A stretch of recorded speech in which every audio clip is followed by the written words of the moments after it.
Lieutenant Ted Greenewald. Friday night, the 29th of September, Deputy Murray received some information from members of the public who were fantastic in getting us tips and information about, possible suspect vehicles, that kind of stuff. He was able to do a little bit of follow-up and determine that vehicle is local to the area. A little more follow-up was conducted.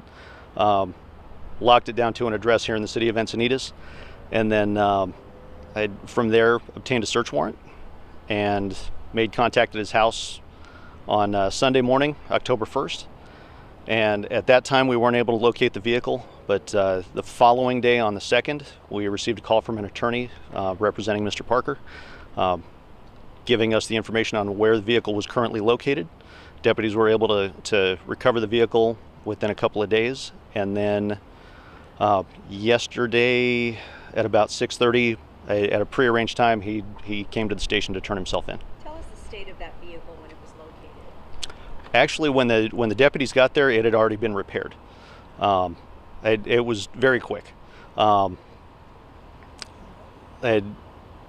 Through the search warrant, they were able to learn the extent of the damage when the vehicle was brought into the body shop. They were able to recover the hood with the vehicle, but most of the other smaller parts that had been replaced had already been disposed of. Can you talk about his demeanor when you were searching the house at all? I mean, what was he saying about where his truck was? Was he denying involvement? Actually, he stuck to saying very little other than, I'd like to have an attorney present. Was he alone that night? I personally don't know. Deputy Murphy, who's the primary investigator on the case, is conducting follow-up, and he's speaking with a friend of Mr. Parker's who may have been in the vehicle at that time, but at this point, I don't personally know. So what charges does he face because Mr. Parker? Based on something that was recovered during the search warrant, he's looking at possession of a high-capacity magazine, and I believe that was a 30-round magazine for an AR-15 type weapon, and then just felony hit and run at this point. So it's common practice whenever we have search warrants. What we'll do is we'll ask for containers, safes, electronic devices, that kind of stuff. At the time the search warrant was going on, we weren't able to immediately locate his cell phone, but we had permission from the judge to search in a safe, and in that safe we located 3 cell phones and a couple of high-capacity magazines. They're not related to this case at all. They just happen to be a crime on their own. What occurred? Tell us about the accident scene. At about 7:27 p.m., deputies received a call to respond to a person down in the roadway in the 100 block of Encinitas Boulevard, so essentially right between I-5 and Vulcan. When they arrived, they found Miss Lane laying in the roadway. Fire department showed up about the same time, began treating her. After speaking with witnesses, they were able to determine that the person who had actually hit her stopped briefly, exited his vehicle, walked over, had a brief conversation with some of the folks who were standing by. And then as they were concentrating on the injured woman in the roadway, he was able to get back into his truck and drive away. And unfortunately, it sounds like one person made an attempt to get a picture of him getting into the truck, but they weren't able to get a license plate, which sort of stalled our investigation a little bit. Where was Miss Lane? Was she literally on the sidewalk, just walking towards the coaster? No, my understanding is she was crossing Encinitas Boulevard about mid-block, and there's not... No, on Encinitas Boulevard, before you even get to Vulcan. So she was crossing Encinitas Boulevard mid-block when she was hit by Mr. Parker's truck. When you say mid-block, does that mean she was crossing it legally, or was she in a crosswalk? No, she was not in a crosswalk. So this is the section that's south of Cottonwood Park, that kind of the block that's east of the intersection? It's actually north. It's between Wendy's and Cottonwood, right? It's between Wendy's and the intersection with Vulcan and Yes. Boulevard, in that stretch. Yes. South of the park. I'm having a hard time picturing the park, but yes. Yes. And didn't he make some statements saying something to the effect of, "Oh, she's okay"? Words to that effect, yes. What can you say that? What did the witnesses tell you happened, or the deputy? What did they say that the suspect said? What was his comment? Essentially he made statements to the effect of, it looks like she's okay. Somebody else made reference to calling 911, and he made a follow-up statement basically saying, I'm not sure that's necessary. And then he got back into his truck and drove away. So You didn't have any video or anything like that, right? Photo, like cameras from the scene or anything like that? Or how did No. you track down the vehicle when you didn't have a license plate? Okay, so one of the great things about modern technology is it's spreading like wildfire, and video surveillance systems are becoming more and more affordable. There aren't too many businesses out there now that don't have some kind of a video surveillance system.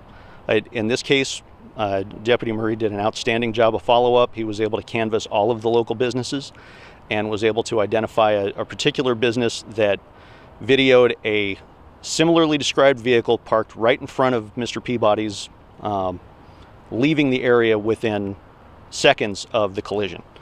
So that kind of gave us a tip on, all right, we've now locked down a good vehicle description and a good time frame for exactly when the collision took place. And Mr. Peabody's is a bar, a sports bar. Yes.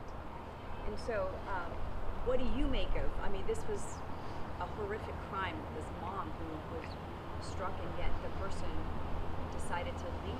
And this is the epitome of a hit-and-run accident.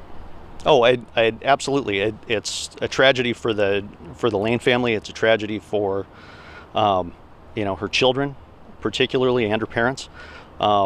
This honestly is something fairly senseless. I mean, there are a couple different things that could have changed the outcome dramatically. In this case, crossing at a crosswalk would have had a dramatic impact.